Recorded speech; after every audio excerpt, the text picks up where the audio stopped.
بسم اللہ الرحمن الرحیم وبہ نستعین انہ خیر ناصر ومعین وصلی اللہ علی محمد واہل بیتہ الطیبین الطاہرین.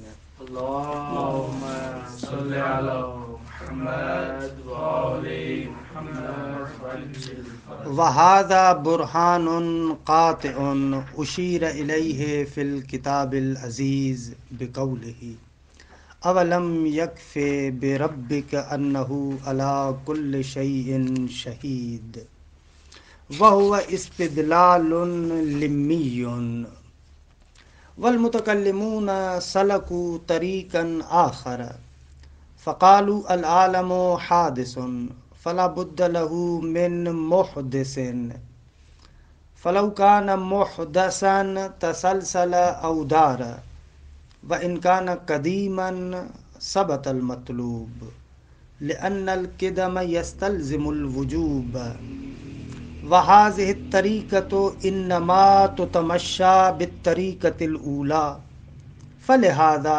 اختارها المصنف على هذه. الحمدللہ ہماری گفتگو کشف المراد میں مقصد سوم کی فصل اول کے بیان میں ہے. فصل اول میں مرحوم خواجہ رحمۃ اللہ علیہ نے اس بات واجب کے لیے ایک برہان کو قائم کیا کہ یہ برہان معروف ہے برہان وجوب و امکان کے نام سے، یا اس کو ایک اور نام بھی دیتے ہیں، اس کو کہتے ہیں برہان صدیقین، کہ انشاءاللہ کسی مناسبت سے اس کے بارے میں کبھی موقع ملا تو گفتگو کریں گے. اگرچہ اس میں اسرار الآیات میں بہت ہی تفصیل کے ساتھ اس کے بارے میں ہم نے گفتگو کی ہے کہ برہان صدیقین کیا ہے، کس طریقے سے ہے. برہان صدیقین یہ اصطلاح ہے کہ جو پہلی مرتبہ شیخ الرئیس بو علی سینا نے اس اصطلاح کو استعمال کیا. اصل میں اس اصطلاح کی وجہ بھی یہ ہے کہ جو اولیاء الہی ہیں، جو انبیاء الہی ہیں، جو پہنچے ہوئے افراد ہیں، ان لوگوں کی خدا کے بارے میں جو معرفت ہے وہ عام لوگوں کے معرفت کے طریقے سے جدا ہے. درست ہے. روایات ہیں، اصول کافی کے اندر بہت زیادہ روایات ہیں جن میں کہا گیا ہے کہ خدا کو پہچانو خدا کے ذریعے سے، اعرف اللہ باللہ، اللہ کو اللہ کے ذریعے سے پہچانو. یہ صدیقین کا طریقہ ہے. یہاں سید الساجدین کی دعاؤں میں بھی ہے کہ یا من دل علی ذاتہ بذاتہ، وہ ذات کہ جس کی ذات خود اس کی ذات پر دلالت کرتی ہے. یہ صدیقین کا طریقہ ہے. یا مثلاً سید الشہداء کے بیانات جو آپ دعائے عرفہ میں دیکھتے ہیں، اَيَكُونُ لِغَيْرِكَ مِنَ الظُّهُورِ مَا لَيْسَ لَكَ، بھلا کیسے ممکن ہو سکتا ہے کہ تیرا غیر تجھ سے زیادہ ظاہر ہو اور پھر میں اس غیر کو وسیلہ بناؤں تاکہ تیری معرفت ہو. امیت عین، اندھی ہے وہ آنکھ جو تجھے نہیں دیکھتی، تیرے غیر کو دیکھتی ہے. کہ یہ صدیقین کا طریقہ ہے. البتہ یہ جو صلحاء اور صدیقین، انبیاء اور ائمہ کا طریقہ ہے، وہ طریقہ استدلال عقلی کے طور پر نہیں ہے. یہ جو کہہ رہے ہیں کہ یا من دل علی ذاتہ بذاتہ اعرف اللہ باللہ ایکون لغیرک من الظہور ما لیس لک، یہ ایسے نہیں ہے کہ صغرا کبرا بناتے ہوں، ایک برہان بناتے ہوں پھر اس سے خدا کو ثابت کرتے ہوں. نہ، ان کا جو معرفت کا طریقہ ہے خدا کے بارے میں، وہ معرفت شہودی ہے. خود حق کا مشاہدہ کرتے ہیں، کہ انشاءاللہ برحال اس کے بارے میں گفتگو آئے گی آگے، کسی مناسبت سے کریں گے کہ مشاہدہ حق یعنی علم حضوری کے طور پر یہ وہی ہے کہ ما رأیت شیئا الا ورأیت اللہ قبلہ وبعدہ ومعہ، کہ میں نے کسی چیز کو نہیں دیکھا مگر یہ کہ اس سے پہلے خدا کو دیکھا، اس کے بعد خدا کو دیکھا، اس کے ساتھ خدا کو دیکھا. یہ علم حضوری ہے، یہ صدیقین کا طریقہ. اچھا، بو علی سینا رحمۃ اللہ علیہ نے کہا کہ یہ جو صدیقین کا طریقہ ہے، درست ہے کہ وہ ایک اور باب سے ہے، علم حضوری کے باب سے ہے، علم کشفی اور شہودی کے باب سے ہے، لیکن اگر ہم استدلال عقلی میں ان کی روش کو اپنائیں، استدلال عقلی میں ان لوگوں کی روش کو اپنائیں، تو بھی بہتر یہ ہے کہ خود وجود پروردگار عالم کو اس کے وجود کے ذریعے سے ثابت کرے۔ یہ برہان صدیقین ہے۔ یعنی پس برہان صدیقین یہ جو ثابت کرتے ہیں ابو علی سینا اور دوسرے تیسرے بزرگان کے، یہ آگے سلسلہ چلا کہ ملا صدرہ کہتا ہے کہ نہ، برہان صدیقین کو صحیح طریقے سے ہم نے قائم کیا ہے، کہ بہرحال یہ طریقہ یہ ہے، درست ہے۔ اور اس طریقے میں کیا ہوتا ہے کہ ہم غیر کو واسطہ نہیں بناتے خدا کے لیے۔ یہ نیچے جو ایک اصطلاح استعمال کی ہے، اس کی وجہ سے میں مجبور ہوں کہ اس کی تھوڑی سی توضیح دوں۔ عام طور پر برہان دو طریقوں سے ہوتا ہے۔ ایک مرتبہ برہان ہوتا ہے برہان انی، کہ برہان انی میں معلول سے علت کی طرف جاتے ہیں۔ البعرۃ تدل علی البعیر، اثر مؤثر پر دلالت کرتا ہے، درست ہے، یہ برہان انی ہے، معلول سے علت کی طرف جاتے ہیں۔ ایک مرتبہ برہان لمی ہوتا ہے کہ سادہ اس کا ترجمہ میں کر رہا ہوں، فنی اس کا ترجمہ نہیں کر رہا، سادہ یعنی علت سے معلول کی طرف جانا، درست ہے، اس کی معلول سے علت کی طرف نہیں جاتے، علت سے معلول کی طرف جاتے۔ تو یہاں پر جو استدلال ہم قائم کر رہے ہیں یا جو طریقہ اپنایا ہے خواجہ نصیر الدین طوسی نے، اس میں مخلوق کے ذریعے سے خالق کو ثابت نہیں کر رہا۔ دقت کیجیے گا جو ہم نے برہان پڑھا ہے، اس میں ہم وجود سے وجوب کو ثابت کر رہے ہیں، اصل وجود سے وجوب کو ثابت کر رہے ہیں۔ موجود ہے بالضرورہ، یا ممکن ہے یا واجب ہے، پس موجود سے وجوب کو ثابت کر رہے ہیں۔ دقت کیجیے گا، یہ برہان صدیقین ہے کہ ہم غیر کو واسطہ قرار نہیں دے رہے، وجود سے وجوب کو ثابت کر رہے ہیں۔ اگر وہ موجود واجب الوجود ہے فثبت المطلوب، اگر واجب نہیں ہے ممکن ہے تو مستلزم واجب ہوگا، دفعا للدور والتسلسل، کیونکہ دور اور تسلسل باطل ہے۔ یہ برہان ہے۔ اور کہتے ہیں مرحوم علامہ اشارہ کرتے ہیں کہ یہی طریقہ قرآن مجید میں بھی اس کی طرف اشارہ ہے۔ قرآن مجید میں ایک جگہ پر پروردگار عالم فرماتا ہے، یہ آیہ کریمہ آپ لوگ پڑھتے رہتے ہیں، سنُریہم آیاتنا فی الآفاق وفی انفسہم حتی یتبین لہم انہ الحق اولم یکف بربک انہ علی کل شیء شہید۔ کہ یہاں پر اس بات خدا کے تینوں طریقوں کو بیان کیا گیا ہے مختصر آیت میں۔ یا آپ خدا کو ثابت کر رہے ہیں آفاق کے ذریعے سے، عالم کے ذریعے سے، درست ہے، آفاق عالم کے ذریعے سے۔ مثلا برہان نظم میں آپ ایسے کرتے ہیں، اس عالم کے اندر نظم موجود ہے لہذا ایک ناظم ہونا چاہیے کہ وہ خدا ہے، یہ آفاق کے ذریعے سے خدا کو ثابت کیا۔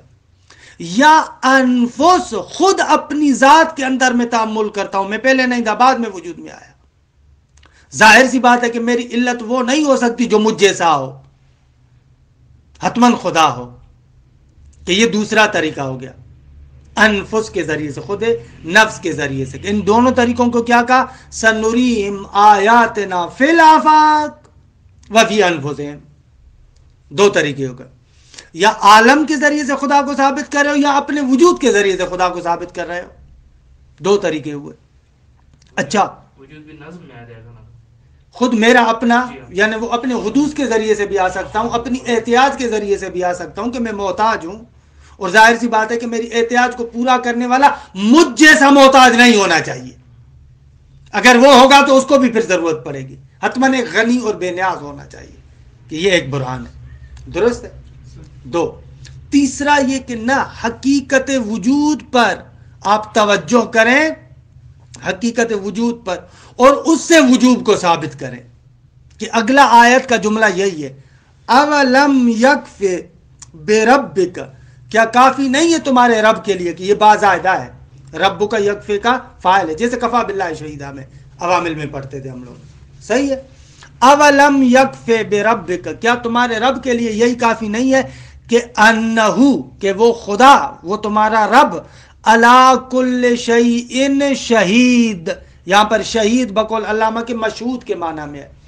کیا تمہارے رب کے لیے یہ کافی نہیں ہے کہ وہ ہر چیز کے لیے مشہود ہے، ہر چیز اس کا شہود کرتی ہے، ہر چیز اسے دیکھتی ہے، ہر چیز اسے دیکھتی ہے. یہ ایسے اس طریقے سے یہ ہو جائے گا برہان لمی. البتہ یہاں پر برہان لمی کا لفظ بھی کہنا بقول علامہ طباطبائی رحمۃ اللہ علیہ کے اتنا دقیق نہیں ہے. برہان لمی میں آپ کیا کرتے ہیں، علت سے معلول کی طرف آتے ہیں. خدا کے وجود کی تو کوئی علت نہیں ہے، تاکہ آپ کہیں کہ خدا کے وجود کو نعوذ باللہ اس کی علت کے ذریعے سے ثابت کر رہے ہیں. خدا کے وجود کے لیے تو کوئی علت نہیں ہے نا، واجب الوجود بالذات ہے. لہذا خدا کے لیے کہنا کہ ہم اس کے لیے برہان لمی قائم کر رہے ہیں، یہ جملہ اچھا نہیں ہے، غلط ہے. یہ ہم لوگ منطق جزء ثالث میں پڑھتے ہیں کہ برہان انی کی دو قسمیں، ایک مرتبہ معلول سے علت کی طرف جاتے ہیں اور ایک مرتبہ احد المتلازمین سے لازم آخر کی طرف جاتے ہیں. مثال دوں میں اس کی، مثلا جیسے سورج ہے، جیسے طلوع خورشید کرتا ہے، آفتاب نکلتا ہے، تو ایک مرتبہ آپ روشنی کو دیکھ کر سورج کو ثابت کرتے ہیں، یہ معلول سے علت کی طرف گئے. دوسری مرتبہ روشنی کو دیکھ کر آپ کہتے ہیں دن موجود ہے، روشنی کو دیکھ کر آپ کیا کہتے ہیں، دن موجود ہے. یہ جو آپ کہہ رہے ہیں کہ روشنی ہے پس دن موجود ہے، یہ احد المتلازمین سے لازم آخر کی طرف جا رہا ہے. یہ برہان انی کی ایک اور قسم ہے، درست ہے. تو یہاں پر بھی ایسے وجود حق کے ذریعے سے وجوب حق کو ثابت کرتے ہیں، اس کو کہتے ہیں برہان انی قسم دوم. تو یہ جو تعبیر یہاں پر علامہ ہلی کی تعبیر ہے کہ وَهُوَ اسْتِدْلَالٌ لِمِّيٌّ، اتنی دقیق اصطلاح نہیں ہے. یہاں پر تعبیر اچھی وہی مرحوم علامہ طباطبائی رحمۃ اللہ علیہ کی کہ برہان انی قسم دوم ہے، نہ کہ برہان لمی ہے. اچھا، یہ ہو گیا اس عبارت کے ٹکڑے کے لیے. درست ہے کہ جو یہ یہاں پر ذکر کر رہے ہیں. آخر میں علامہ ہلی کہتے ہیں کہ متکلمین کا اور طریقہ ہے. یہ جو ہم نے آپ کو طریقہ بیان کیا، یہ حکما کا طریقہ ہے، فلاسفہ کا طریقہ ہے. فارابی نے پہلی مرتبہ اس برہان امکان و وجوب کو ذکر کیا ہے، جو یہاں پر ہم نے پڑھا نا، اس کو پہلی مرتبہ فارابی نے ذکر کیا. دوسری مرتبہ اس کو منظم طریقے سے اس طریقے سے تقریر بو علی سینا نے کی ہے کہ یہ برہان فارسی میں کہتے ہیں گرہ خوردبہ بو علی سینا. پھر بو علی سینا سے خواجہ نصیر الدین طوسی نے یہاں پر ذکر کیا ہے. لیکن دوسرا برہان حدوث، جو اول منطق سے لے کر آپ لوگ پڑھتے رہتے ہیں، العالم حادث یا العالم متغیر وکل متغیر حادث فالعالم حادث. ایک استدلال، عالم متغیر ہے، جو چیز متغیر ہے وہ حادث ہے، پس عالم حادث ہے. دوسرا قیاس یہاں پر یہ کہ جو بھی حادث ہے اس کے لیے محدث کی ضرورت ہے، درست ہے، اور اس محدث کو قدیم ہونا چاہیے، پس ایک قدیم چیز ثابت ہو جائے گی. یہ ایک برہان ہے جس کو برہان حدوث کے نام سے کہتے ہیں. یہ عالم حادث ہے، اس کو محدث کی ضرورت ہے. اس کا محدث اپنے جیسا حادث نہیں ہوگا، کیونکہ اپنے جیسا حادث ہوگا تو پھر اس کو محدث کی ضرورت پڑے گی. وہی دور و تسلسل کو یہاں پر بھی لے کر آئے. لہذا اس عالم کا ایک محدث ہے کہ جو قدیم ہے، اور متکلمین کے نزدیک قدیم فقط خدا ہو سکتا ہے. کیا؟ قدیم فقط خدا ہو سکتا ہے. یہ مقدمہ ضرور آپ ضمیمہ کریں، وگرنہ اس بات وجود خدا نہیں ہوگا. کیونکہ آپ عالم کے حدوث سے ثابت کریں کہ اس کا محدث قدیم ہے، اما یہ کہاں سے ثابت ہوا کہ وہ واجب الوجود بالذات ہے؟ ممکن ہے کہ ایک قدیم موجود ہو لیکن ممکن الوجود ہو. اسی لیے اس برہان کے اندر نقص ہے. آپ کو ماننا پڑے گا کہ قدیم منحصر ہے خدا میں، کیونکہ اگر وہ قدیم ممکن الوجود ہوا تو برہان امکان و وجود کو وہاں پر لے کر آئیں گے. اگر ممکن الوجود ہے تو اس کو علت کی ضرورت ہے. درست ہے. اس طریقے سے اس برہان حدوث کے اندر بھی آپ کو ضرورت پڑے گی برہان امکان و وجود کی.